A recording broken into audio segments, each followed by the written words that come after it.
கண்ணியத்திற்குரியவர்களே, ஏழ்மையுடைய ஒட்டுமொத்த உருவமாக அலி இப்னு அபி தாலிப் அவர்கள் வாழ்ந்தார்கள். ஏழ்மையுடைய அந்த ஏழ்மையை விவரிக்கவே முடியாது. அதுவும் யார் அவர்கள்?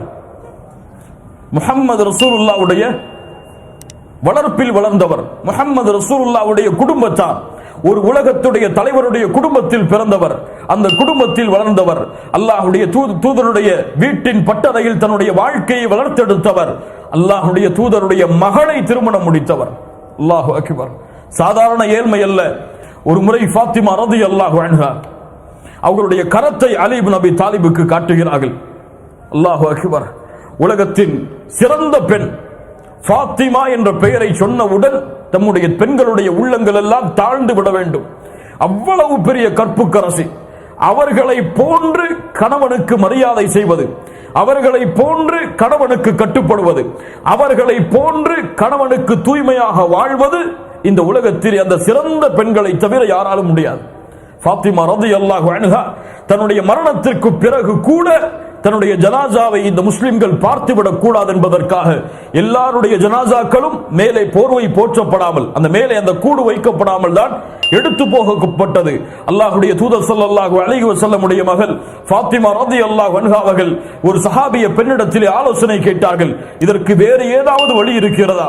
இப்படிப்பட்ட நிலையில் கூட எம் உடலை யாரும் பார்த்துவிடக் கூடாது, அந்த உடலுடைய வாகை கூட அதனால் மேலே ஒன்று போற்றப்பட வேண்டும் என்று, தன்னுடைய ஜனாசா இப்படித்தான் போற்றப்பட்டு எடுத்துச் செல்லப்பட வேண்டும் என்று அறிவுரை செய்தவர்கள் ஃபாத்திமா ரலியல்லாஹு அன்ஹா.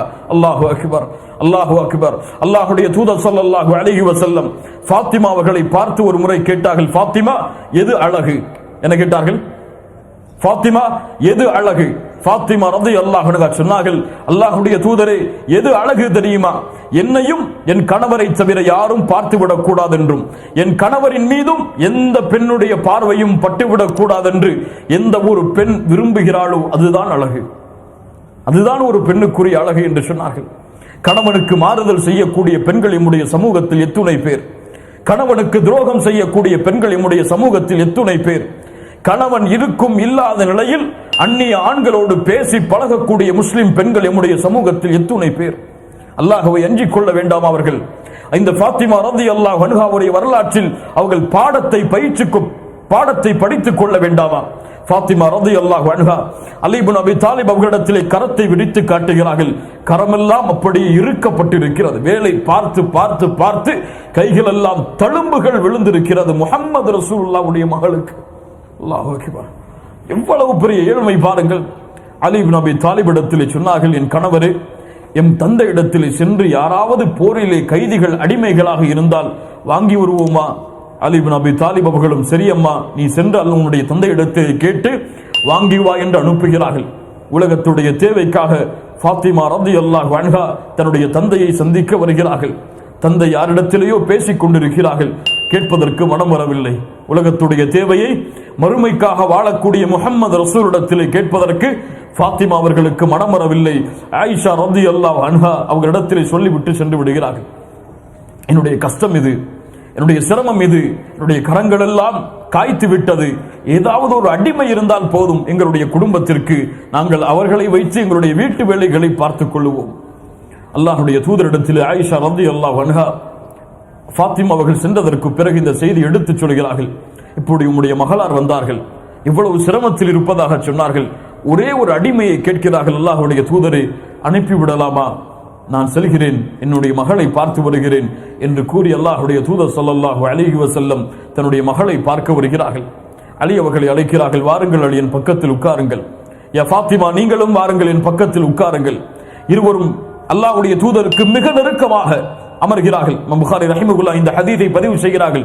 எந்த அளவுக்கு முஹம்மது ரசூலுல்லாஹ் ஸல்லல்லாஹு அலைஹி வஸல்லம் அவர்களுடைய உடம்பின் சூடு ஃபாத்திமா அவர்களுக்கு தெரிகிறது. அவ்வளவு நெருக்கமாக அமர்கிறார்கள் தன்னுடைய மகளிடத்தில்.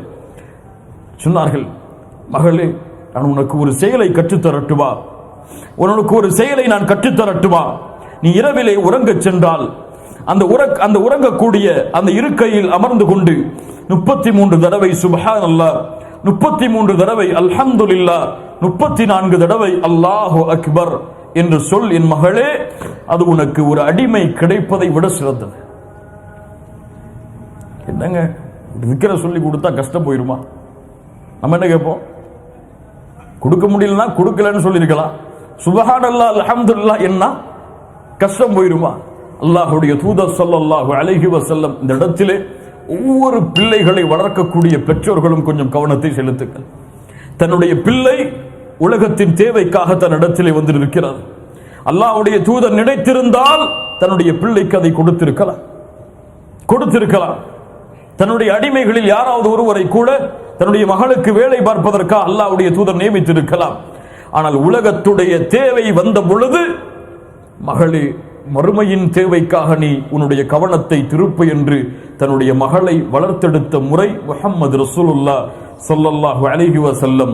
ஏன் என் மகளே, உன் கஷ்டம் நீங்க வேண்டுமா, உன் சிரமம் நீங்க வேண்டுமா, உன்னுடைய உடலுடைய சோர்வுகள் எல்லாம் அகர வேண்டுமா, அல்லாஹ்வை துதி, அல்லாஹ்வை புகழ்.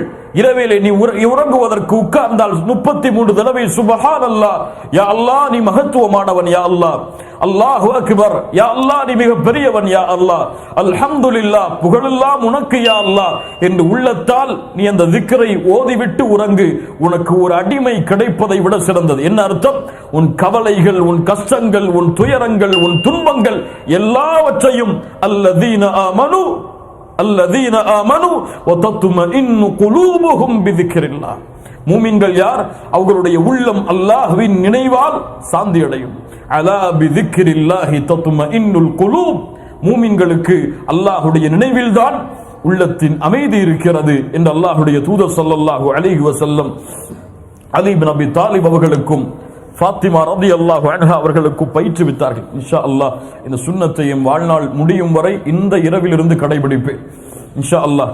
அலி இப்னு அபி தாலிப் சொல்கிறார்கள், இந்த செய்தி அல்லாஹ்வுடைய தூதர் எனக்கு சொன்னதிலிருந்து என்னுடைய மரணம் வரை என்னுடைய வாழ்நாளில் உறக்கம் என்று எப்போதெல்லாம் ஏற்பட்டிருக்கிறதோ எந்த இரவையும் விடாமல் நான் இதை சொல்லிக் கொண்டு வந்தேன். இந்த சுன்னத்தை பின்பற்றக்கூடிய முறை. அப்போது கேட்கப்படுகிறது, சிஃபீனுடைய யுத்தம், உங்களுக்கு எதிராக முஆவியா அவர்களுக்கும் உங்களுக்கும் நடந்த, 2 முஸ்லிம்களுக்கு நடந்த அவ்வளவு பெரிய மன கஷ்டத்தில் நடந்த அந்த யுத்தம், அந்த யுத்த களத்தின் இரவில் கூடவா நீங்கள் மறக்கவில்லை? அலி இப்னு அபி தாலிப் சொன்னார்கள், அந்த இரவும் மறக்கவில்லை, இதை செய்தேன். அல்லாஹ் அக்பர். அல்லாஹ் இந்த சுன்னத்தை பின்பற்றக்கூடிய பாக்கியத்தை கொடுப்பானாக.